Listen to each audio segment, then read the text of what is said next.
Hello and happy Saturday. Thanks for attending to the workshop that we have for the fundamentals of the perceptrons and the computational world behind it. That what can you do with it and what are the limitations and what are the potentials that you can have and harvest from a simple perceptron. The workshop that we have for today is a recurring workshop, recurring sessions. We're just going to have it every Saturday from the same time, from 11 a.m. till 12 p.m. And we are just going to run these workshops from today, which is July 20th, all the way to the August 24th, each Saturday. And each session, which is 1 hour, we are just going to consider one aspect of the fundamentals of the perceptions. We are just walking through the theories. We are going to consider the math behind it, different applications, and ultimately the extension of the perceptron to build a simple neural nets. That's going to be our roadmap. But for today, and most probably for next week, the agenda that we have starts. Probably we are just going to cover from number 1 all the way to number 5. And for next week, we are just going to extend from what we finished today to talk about the math and the concepts behind the different optimization methods, the need to optimize, and the implication of different methods in the perception, the output. And also, next week, we're just going to look into the Bayesian counterpart and equivalent of the simple perceptron to see that what that involves. And how is that going to be different from the simple perceptron that we're going to discuss today? And particularly, what is the advantage of a perceptron if this is probabilistic? That's what we call that a Bayesian perceptron. All is going to be for next week, these two last topics. During the course of this workshop, please feel free to just put your questions into the Q&A. And at the end of the workshop, we are just going to look into that and answer those questions. In order to start, I'm just going to work with the first agenda that we have. I'm just going to look into the physiological neurons and extend it to the concept of the perceptron. They are not a replica of each other, but the intention behind a physiological neurons as the building blocks of either central nervous system or peripheral nervous systems in vertebrates, it's going to be an important starting point to understand what the perceptron does. When you look into a neurons, the physiological neurons in a vertebrates, I'm not going to go into too much details of how a neuron works, but in a nutshell, if you look into, for example, the dendrites, which are the receiving parts of these neurons, you are generating a signal that the passage of that signal, starting from the dendrites, crossing the cell body, then going all the way to axons to reach the terminals at the end, it causes a cognition or a response. Now, if you can generate a signal crossing over that, a simple neuron, then you are just going to have an output.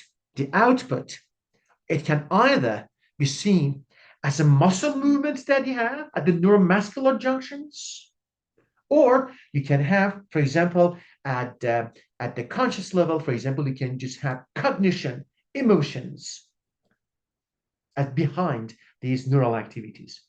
But in order to generate a signal, you have the voltage-gated ion channels, sodium and potassium. We're not going to discuss about that how they work. This is a kind of an extensive discussion that it can be done on its own at any physiology course.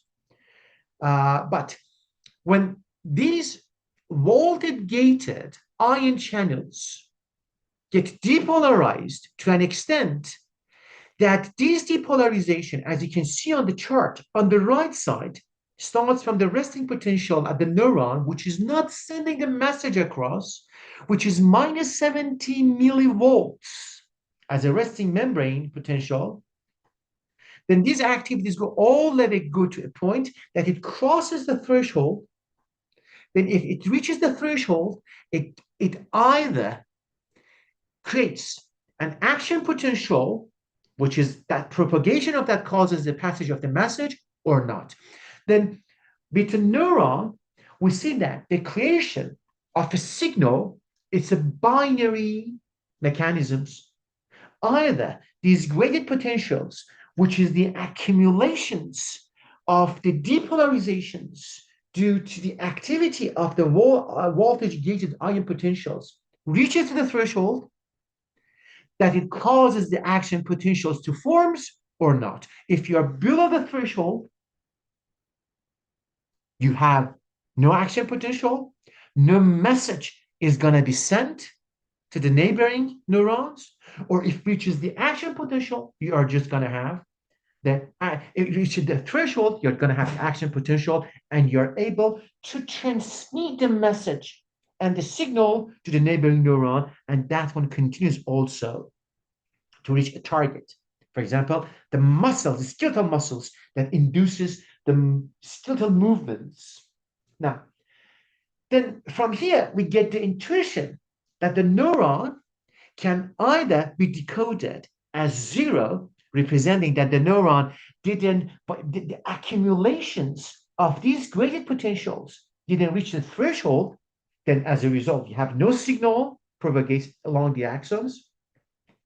Then at the second scenario, we may have these graded potentials, when they accumulate, reaches the threshold, then you have the action potential generated, then the message is going to be transmitted from one neuron along the axons to the axons terminals, then to the next neurons. Then the message is going to be propagated. Then from this intuition, we can encode a neural activity into two outputs, 0 or 1. Now, we are just going to use that intuition to a different concepts that we are just going to talk about at the perceptron. The thing that we discuss on the top as a neuron, which is kind of physiological, the schema, we are just going to represent it in the next image that you can see as a perceptron. This perceptron represents the neuron itself in a grand scale. For example, on the left side, you see, for example, number 1, x1 all the way to the xm. We can look into that one. These 1, x1 all the way to the xm. We'll look into that as a kind of stimulus or stimuli that causes the voltage-gated ion channels at the dendrites of the physiological neurons to work. Then look into these ones, all level like the stimuli. And each stimuli is gonna be trapped by, let's say, one distinct dendrites that we have to reach to the cell body. I'm going to explain about the weights that we have. We W naught all the way to W. And discussing about the bias later, then you see that all these inputs, which we're looking at as a features in the perceptron, we're looking at them as a features. For example, you say that these ones works as a stimuli, reaches the cell body, which in that case is going to be the perceptron itself. Then when you have the perceptron, these action potentials that is going to cause, then you have this question.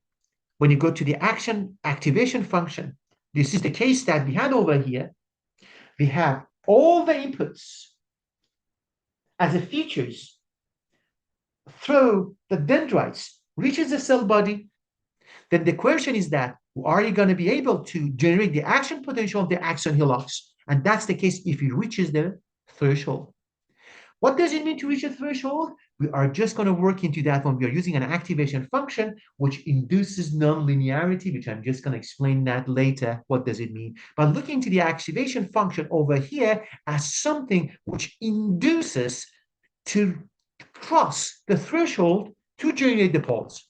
Then if you have this one, you see the output is going to be the pulse that you have from the physiological neurons when it passes over the nodes of Ranvier, go all the way to, I should say, the axon boutons here, that there's the synaptic connectivity. This output is going to be, it means that you have one signal created going to the next neighboring neurons. And that's essentially, it's a very, very important parallelization of how a physiological neuron works and how you can map it into the activity of a perceptron. Then remember, with one perceptron, you can look into that the features, they just act as a stimuli,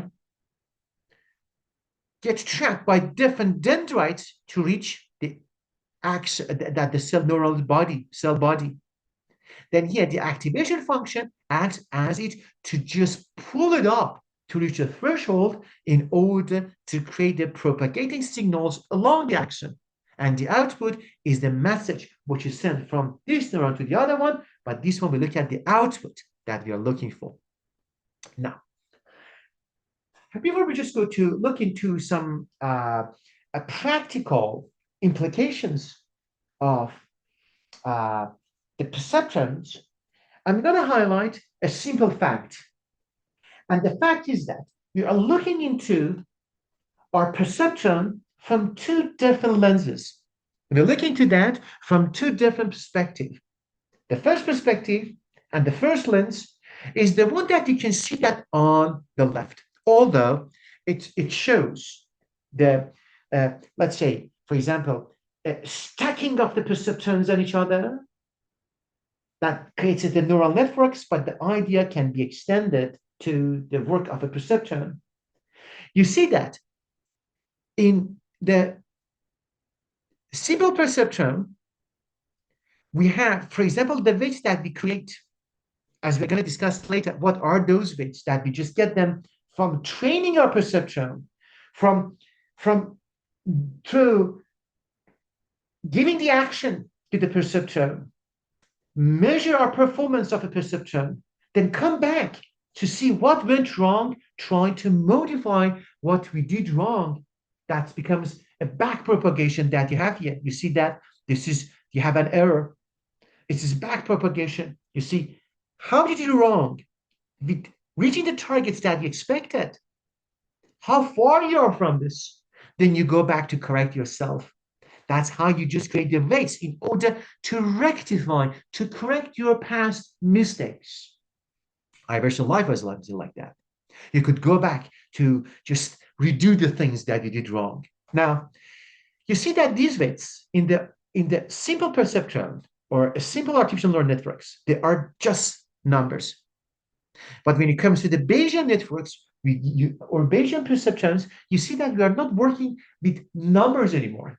Those weights that it redeems your performance, that these weights that go back to see how far you have gone wrong, to correct that mistake that you have done, and lets you to retry yourself. It's not happening in real life that we have. If we do something wrong, you cannot go back. You get the lesson. You get the lesson from what you did wrong in your life. But the problem is that you cannot go back to just change what you did before, to change the output. If you do something wrong in life, it's gone. There is no way to come back. You do not have the chance to correct it. But in neural networks, you have the chance to do that. You can just measure the performance that you have done against the target. If you reach the target, that's so good. If you haven't reached that, there is no regret. You can come back to redo, to modify your actions in order to improve your performance, to get closer and closer and closer to the target. And that's very important. That's what you expect from neural networks.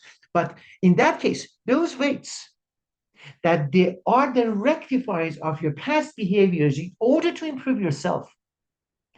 In the Bayesian context, they are not just simple numbers. We are looking into the probability distributions that define that weights. Then now from that Bayesian perspective, we're going to talk about that next week. You do not look for one weight to see that, oh, I tried to reach the target. I was not able. That's a huge difference between where I ended and where I was supposed to be. Then let's correct it. You do not get a number in order to improve your performance. You get a distribution. In that distribution, you do have to sampling. And that's where the delicacy comes. And that's where you have to just be a little bit computational intensive to do a sampling of a distribution, probability distributions of your weights. Now, but we're going to also talk about that next week. You see that also you can penalize implicitly on the behavior that you have. Now, the other thing that we're going to discuss before we go to the next step is before we go to the next step is we talk about the linearity and nonlinearity.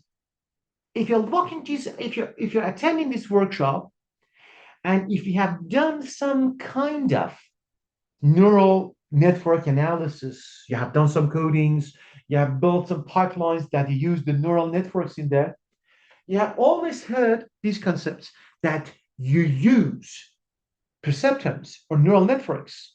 You use activation function to induce nonlinearity. But what does it mean? I'm just going to demonstrate that nonlinearity and its difference to the linearity in order to see what does it mean and what is the implications. The first thing that we're just going to talk about is this. We're going to just go to this one. We see that I just want to show a linear dependency between the feature and the output. For example, look at this plot that I have over there, which I did plots through a simple code in Python. You see that I have shown a Cartesian plane. In this Cartesian plane, the x-axis, it can represent the axis for the features. And the y-axis can be, let's say, for example, the targets. For example, the x-axis the features can be, for example, if you're looking, for example, the renting prices in Toronto, X can represent, for example, the neighborhood, the square feet of the units, the number of the bedrooms, the number of the bathrooms, and the Y can be the purchasing price of that property.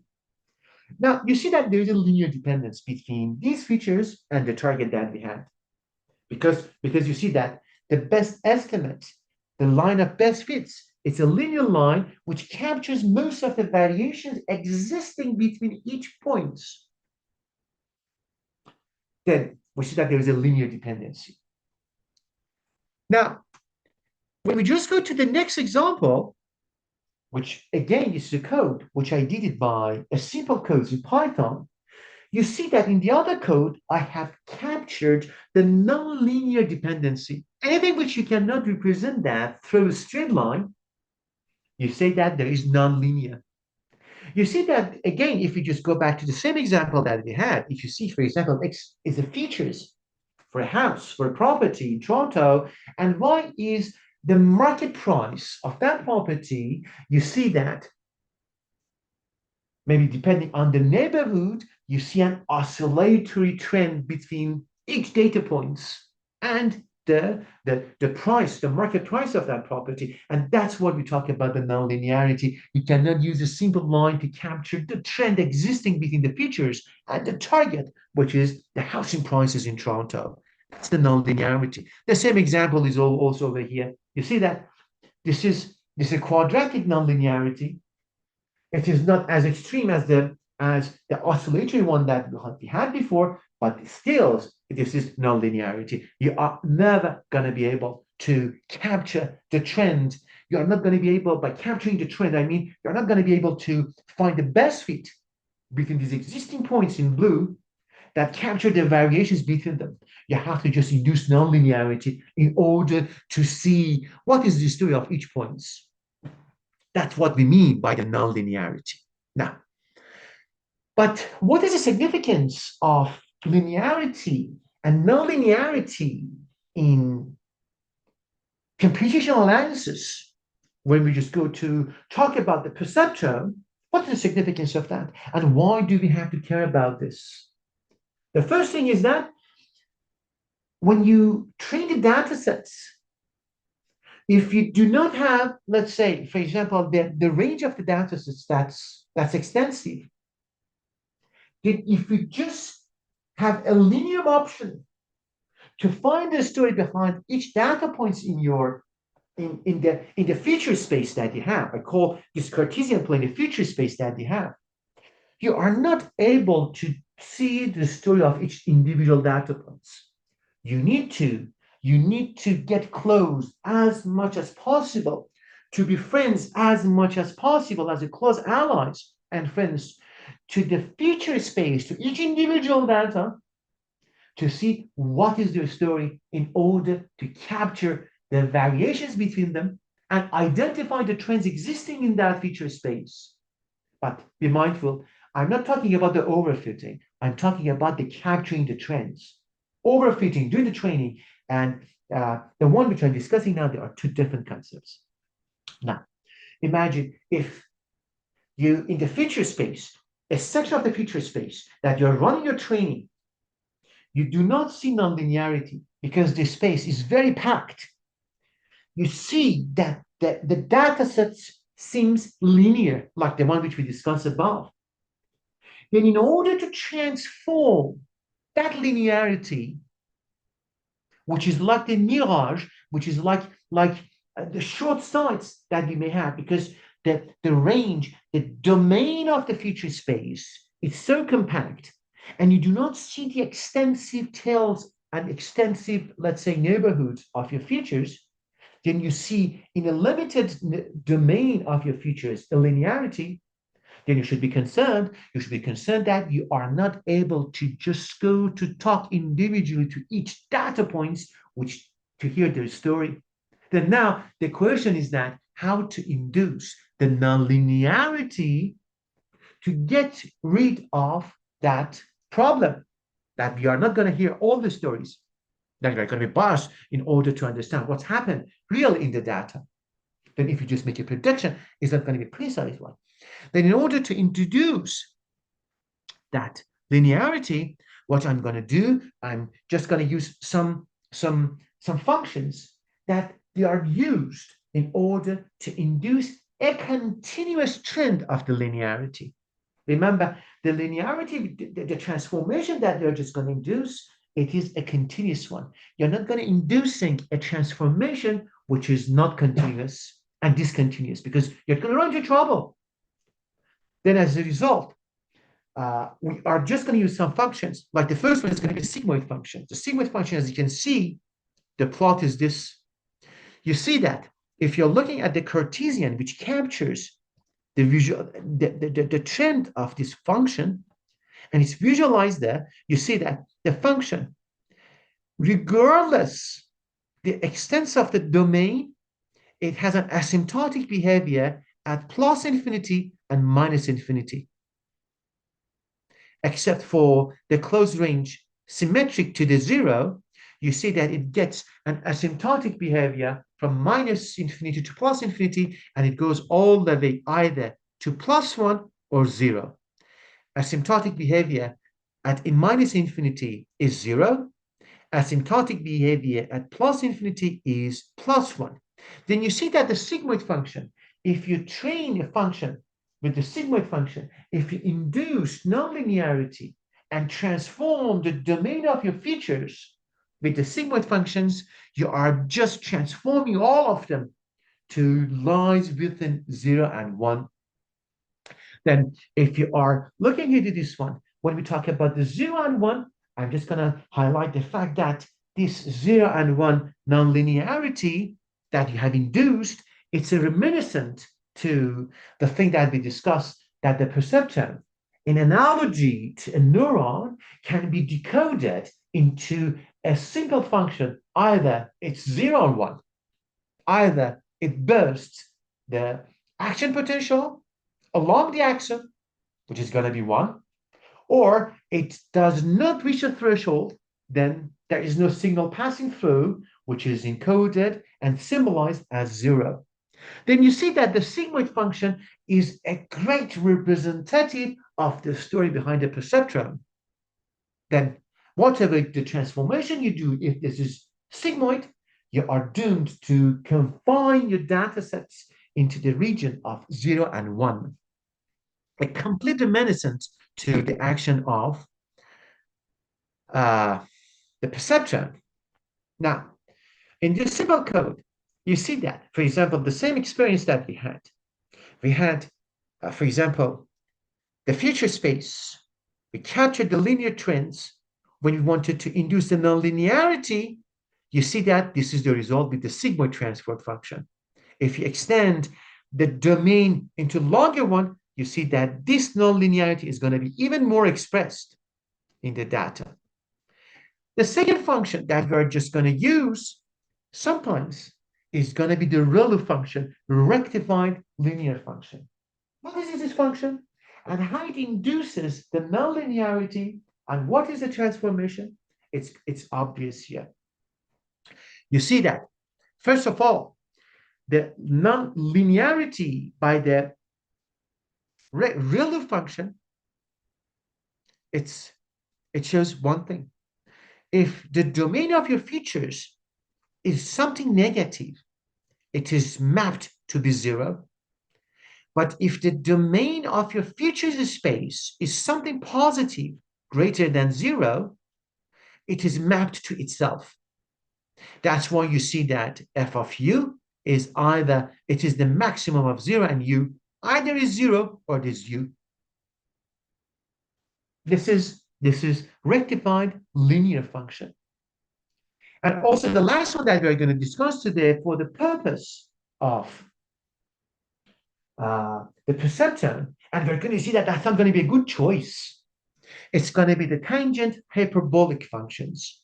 You see that the math expressions there, you see that it's so similar to the sigmoid function because it captures whatever extent is the domain of your features.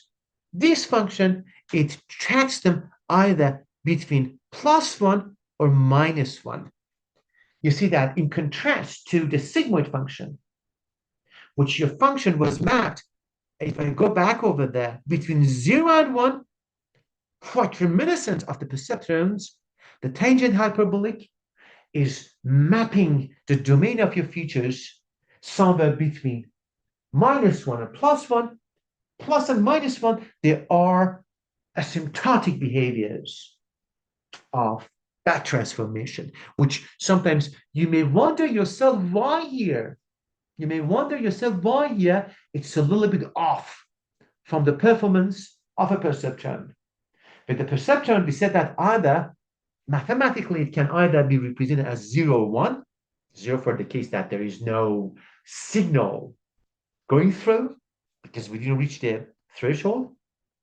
And what is the case that you pass the threshold, you are just going to send a signal. But if you are just going to transform your features to something which is -1, that -1, if that's a binary classification, can represent what?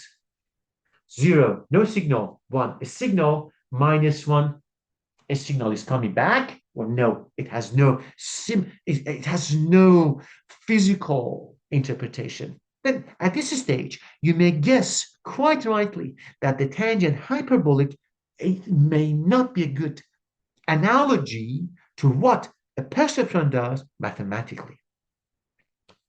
Now, we'll just go to the first kind of experiments that we are just going to do with the perceptron to see the extent of its practicality and what it does.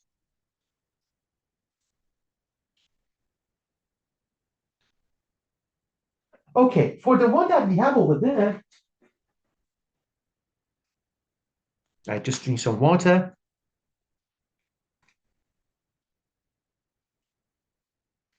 Okay, for the scenario that we're just going to work through, I have used a simple data set to see the computational power of a perceptron.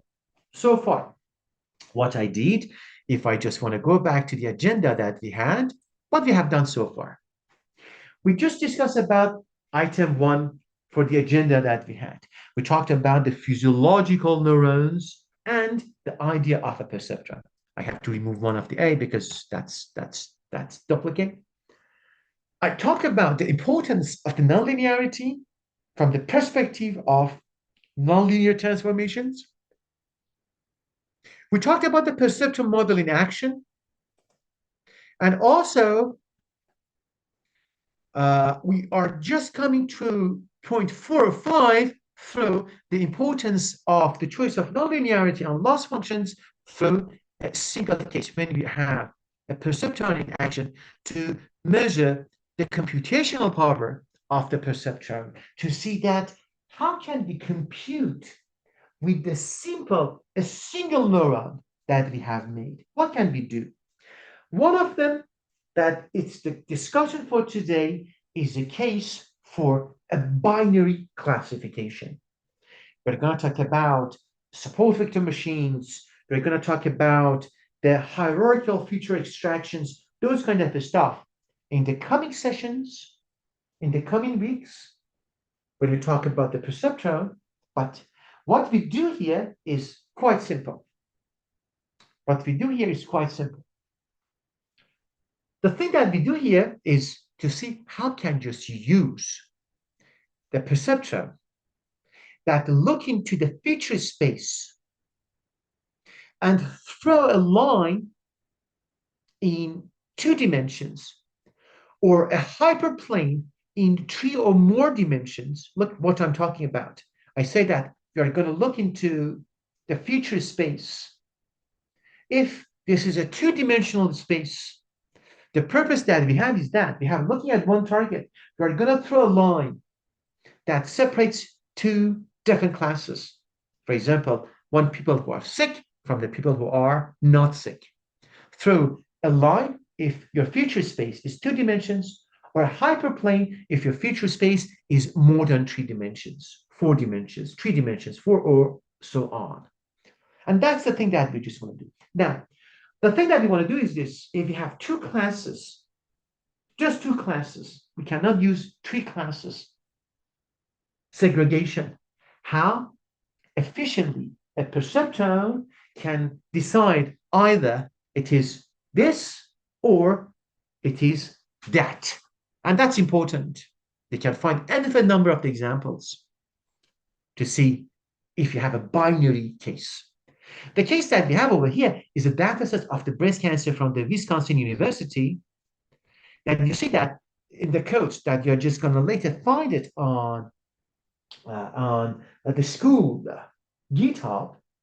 You're going to see that in the case that when we install the datasets, which is the case of the breast cancer, which is already inside the Skylearn datasets, you see, I'm not going to go through each individual codes because the purpose of these sessions is not talking about the codes in so much details. We are just going to observe and appreciate either the advantage of that algorithm or discover the disadvantages or limitations which they have. The detailed codes is on the class GitHub. You can just find it. Now, you said when you upload the datasets, when you see, for example, when you find the dimensions of that, you see that you have 569 cases with 31 features.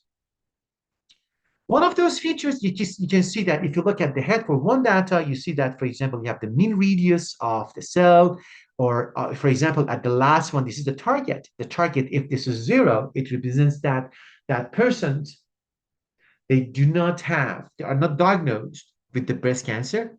Or if it is 1, it represents that the person, that woman, unfortunately, is diagnosed with the breast cancer.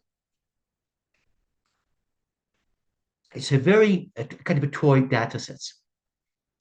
We do some preliminary data analysis. We do some exploratory data analysis. You see that, for example, between the 560 cases that you have, the distribution of the people who are diagnosed representing by 1 or undiagnosed representing by 0, how they are distributed, and the relative size that they have. You can also, for the exploratory data analysis, You can use a perplots of the data frame and for the mean radius of the cells and the other parameters of the cells, you can see that you can visualize it. And you can have your time for the interpretation. And you can see the linear dependency, for example, of the mean parameter with the mean radius. You see that the mean radius and the mean parameter, this is a linear one because this is correct. Because this one, the mean radius, it forms in a formula the mean perimeter of the cell. That's why you see that this huge, I should say, a linear behavior which exists between them. Now, also, we just used, for example, part of exploratory data analysis. We can just use the correlation functions and the heat plot. You see that, for example, how if between two adjacent cells, the ones that become, let's say, with much dark color, they said that they are positively correlated, means that they just move hand in hand in the same direction. If one increases, the other one increases, and vice versa. If one decreases, the other one decreases. And also you see that, for example, the one that comes with the brighter color at the other extreme, it means that they walk in the opposite direction. If one increases, the other one decreases proportionally. Now we are just going to go to build the perceptron. That's what we are just going to start to eventually talk about how can you just build a perceptron. Now, what I have done, the codes that you see there for constructing the perceptron is written all in Keras, a library in Python, to implement neural networks. I have used sequential, dense, and I installed the data sets. And I also, you can see that I just split the data between the test and the training. And also, I standardized the data in order to have a more efficient result. You see that I have, after loading the data sets, this is the same thing which we did, I'm just going to go to build the neural networks, which is for the perceptron. You can see that this is the physiological neurons which I have there, which we discussed before, and this is the counterpart and in parallel equal perceptron. You see that the stimuli that reaches the dendrites of the neuron, they are represented here as the features of the data sets, 35 features that we had. And the output that we have is going to be either a binary classification, which is the best mathematical analogy to a perceptron, which is represented mathematically as 0, 1. Now, you see that the activation function also is something that we said that we use it by inducing a nonlinearity, which is equivalent to reaching the graded potentials of the voltage-gated ion potentials of the dendrites along the axis in order to reach the threshold to fire or not. And the activation function is something that pushes this accumulated graded potentials and axon hillock of the neuron, which is here, in order to fire. You said in order to build the perceptron, I'm going to do this one. You see that the X train, I look at the shapes of the number of the features. You see that when you do that, you get 30. It means that you have 30 of the features feeding as a stimuli the perceptron. I created a model. I start with the sequentials, which is necessary to just start the training, starts the model. And I then sequentially I use add in order to add different arguments to the function.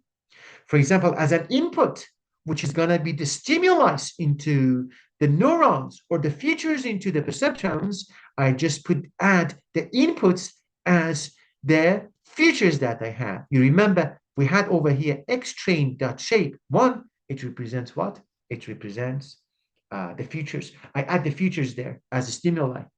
Then what I do then, I add by densing it with one neuron. The one here represents what? Represents you have one single neuron. And one single neuron represents what? Essentially the perceptron. It means that we have the perceptron over there, and the activation is the sigmoid. And if you remember, we said that the sigmoid function is something which is highly important because we find a very important analogy between the sigmoid function and the perceptron itself, because the perceptron mathematically is representative of either 0, 1. Perceptron is that, but the sigmoid function, we saw that it takes whatever you have in the domain of your feature space, it transforms them to be either between 0 or 1.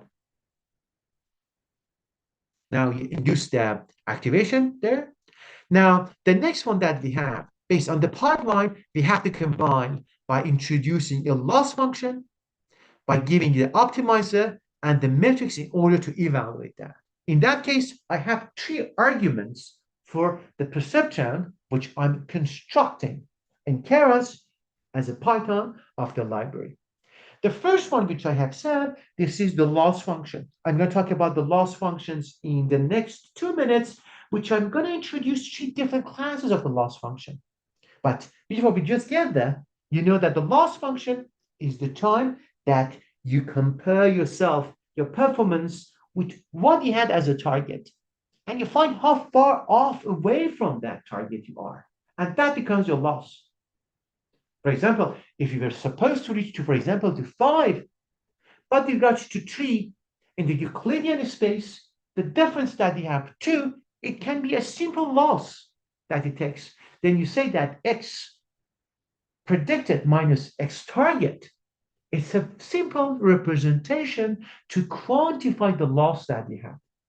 Then the loss function, it can take different forms of a function in order simply to quantitatively capture how far off you are from what you want in your life. Now, we have many different functions. I'm going to talk about 3 later.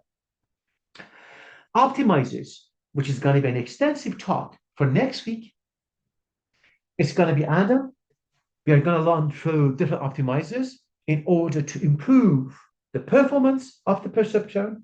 But how can we do that? It's also related to the knowledge of the calculus and the partial derivatives, slopes, many different concepts of the calculus, which I'm going to talk about them next week and run one optimization individually, simulate one optimization to see how it goes. And also when we talk about the metrics, metric is something that you evaluate how good you are, how your perceptron is working better than the one that is built by your friend. That's a measurement as a benchmark to evaluate the efficiency of the computational power of your perceptron. And then when you define this one, you also fit the model by the X train and the Y train. These are simple, I should say, analogy. They are simple the stuff, by assuming that you know basics of the machine learning, how to divide the data sets by Skylern library into the training and the test sets. And I have the 10 epochs, which it means that you have 10 times chance in order to see what you have done wrong and come back to improve that. What is the significance of the epochs? Because this is so important in order, the rest of it is not that much, but the most important thing is that the concepts of the epoch. The concept of epoch is important. Imagine that in life you have done something wrong. Then you can come back, as I said, through improving the weights to rectify what you have done, start from scratch, go through to see how far you can go. It is just in the stories that you have here, not in real life. You cannot do that in your real life, in your personal life, to do something wrong, come back to improve and redo it and forget what has been done in the past. No, in this case here, in the perceptron, you have this huge, incredible chance. You can go ahead, do what you want. If you make a mistake, you can measure how much mistake you have done, come back, to improve, redo once more, to do better, to improve. If you have an epoch 10, it means that you can do that 10 times. You have 10 times the chance to make a mistake, come back to improve. That sometimes you think that very naturally that you have more number of epochs, you may have better performance in life because you have more chances every time you make a mistake to come back, to improve and come back. And we do that. If we do that, and also we just evaluate our model based on the X test and the Y tests that we had, you see that we got the prediction that we have, the accuracy that we have to see how efficiently we have done. Now, the other thing that we can do is this, that we just want to visualize what we have done. In order to do that, I have visualized two different things. I have visualized the accuracy which I had and also the loss which I had for this function. You see that in this visualization, you see that the train accuracy and the train loss, validation and validation accuracy.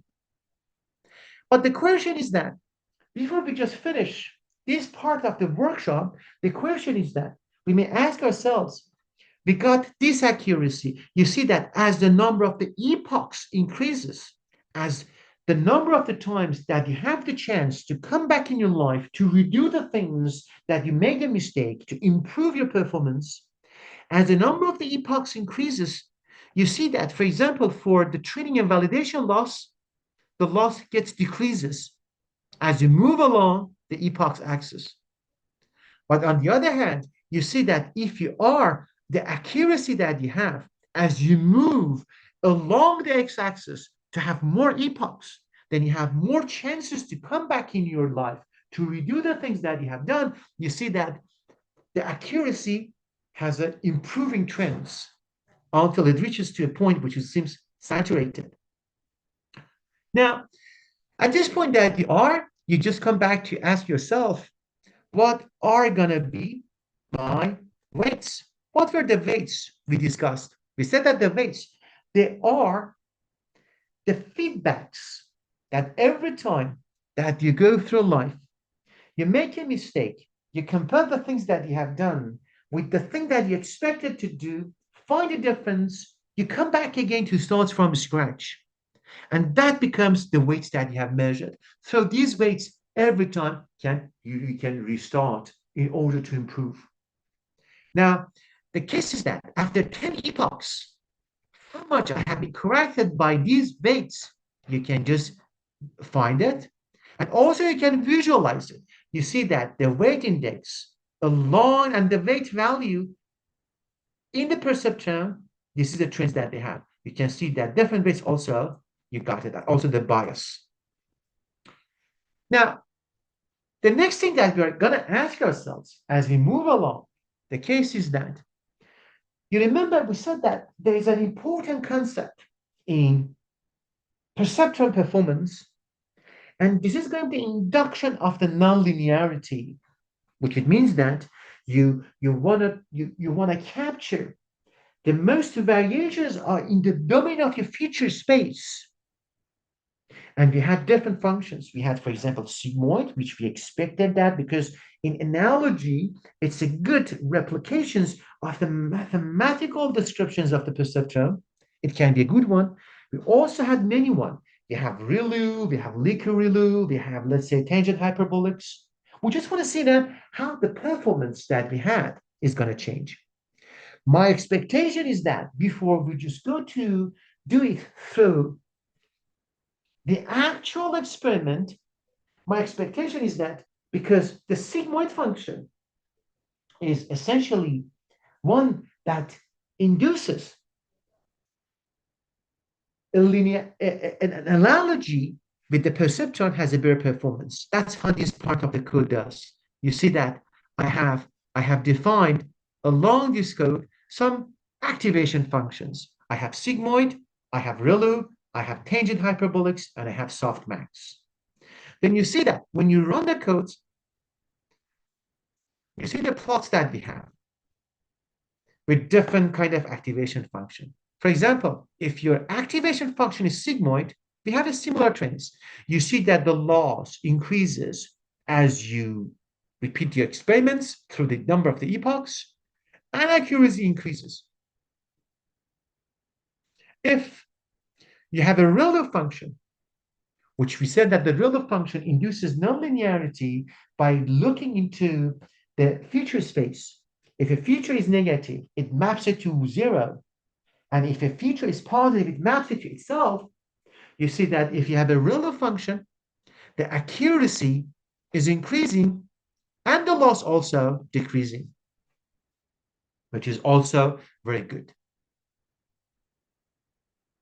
Now, we'll just go to the next one, the tangent hyperbolics. You see that this one, we have the similar trends.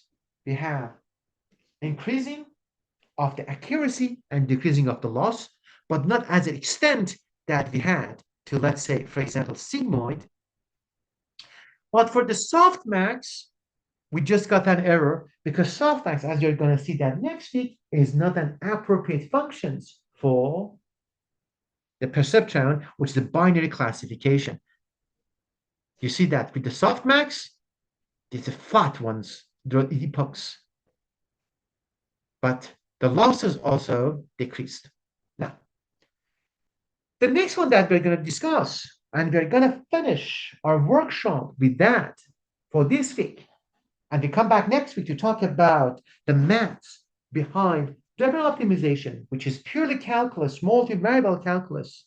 And we talk about the Bayesian counterpart is this one, the dependency of the computational power of the perceptron by the way that you quantitatively measure the mistake and the errors that you have done.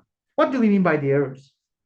We mean that we have a target that we aim to reach for, but we get not exactly to the one that we planned for. There's a distance between them. In the Euclidean space, you can simply subtract the one that you predicted with the one that you were expected to reach to in order to improve your computational efficiency. In that case, then we have different mathematical representation that each one differently quantifies. Each one differently quantifies the loss or the error that you have done. The first one is going to be the mean square errors. You see, we talk about the mean, which it means that I'm taking sum over, but I have also over 1 over n. This is the real value, this is the predicted value, you subtracted them in the Euclidean space because we some of the square errors, I just took them to square. Because remember, statistically, if you do not put the square one, you subtract these ones and you sum over every observation that you had, you reach to zero, which is going to be surprising because you do not have cumulated error of zero. But remember, the squared one is so important. The next type of the loss function that we have, it's going to be this one, absolute error. You see that, okay, if I take a mean of the errors for each epoch, which I have done, subtract them, when I add them over, I have to reach to zero. Because why it happens? Because I have some errors which is positive, I have some errors which they are negative, but in terms of the magnitude, they're exactly the same size. Then as a result, when you just sum over all of them, those ones that they are positive cancel out the ones that they are negative. Then you just, that's why you reach to zero. But in order to not to run into that trouble, but not also square them, square difference, you can take the absolute value. Then you have every number positive, then you add them together, then you do not reach to the zero number. The next one, which is going to be the last loss functions, which is going to be very relevant to the case that we discuss about the perceptrons that we are discussing, is a case of the binary cross entropy loss, which is a probabilistic loss that you look into when you decide to measure the difference that you have, the errors that you have done in each epoch when you saw the data sets. For this one, you do not look into the target and the predicted through individual numbers. you look at the probability distribution. And in order to find that, you have this formula. For example, this one is for the predicted one, and this one is a predicted one, and that's the target that you had to reach. You take the log of each one, then you have to just find it. That's what it's called binary cross entropy. This is called entropy because you remember from uh, basic probability, if you have a probability minus probability times the log of that probability, it gives you the entropy. And that's why it's called cross entropy. Now, we just did the same formula in order to incorporate different losses. You see that in this loss that we have, I have given different loss functions.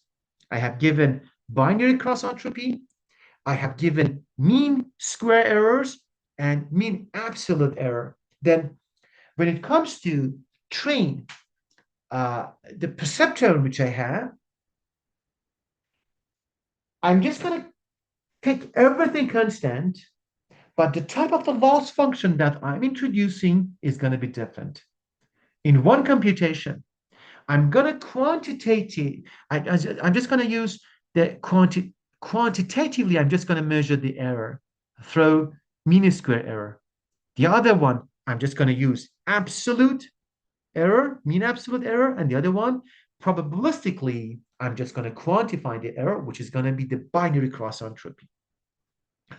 When you do that, you just still use every other parameters that we have done the same as that we have had.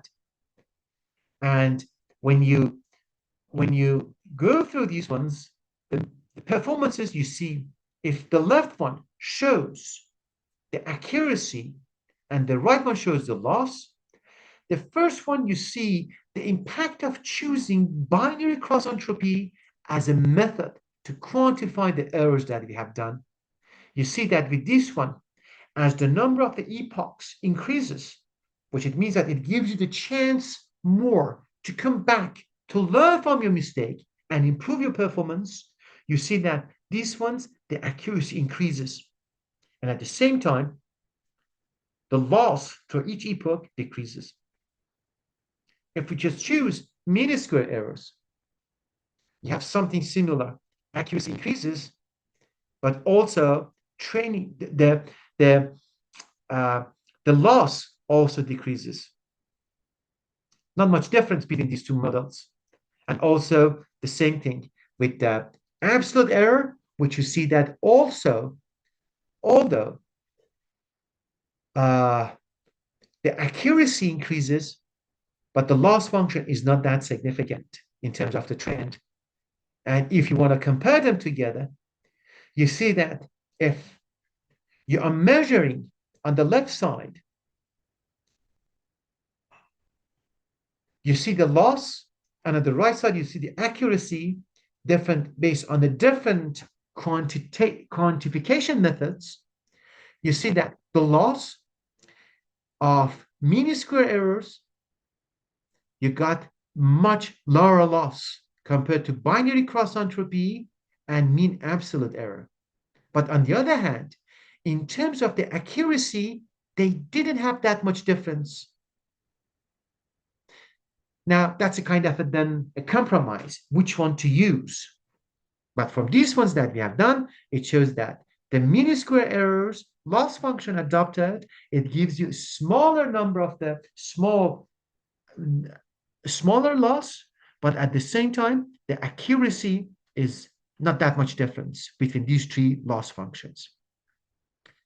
The next one, we're going to talk about the Bayesian perspective of the perceptron and also the methods in order to optimize, which we are just going to put it off until next week, next Saturday at the same time workshop.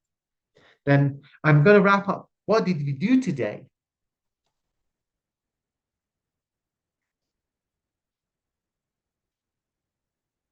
What we did today was looked into a physiological neurons, and we extended its activity into an artificial computational neurons, a signal which we call that perceptron. We talked about the importance of the nonlinearity, how to induce the nonlinearity. We talked about different parameters when we trained a perceptron in the Python with the library Keras. We talked about the impact of the error functions adopted and the type of the nonlinearity induced on the performance, on the computational performance of the perceptron. The next week, then we just meet, we're just going to talk about the different method of the optimization, which involves the knowledge of the calculus, multivariate calculus, and also we are just going to extend our model to incorporate probability on our weights that they give us the chance to come back to improve our performance in order to increase our accuracy. Then from over there, we're going to look into the things from the probabilistic perspective. Now, the workshop that we had today, it's done. I'm just going to stop the workshop and thank you all for the attendance. See you all next week for the next workshop that we have.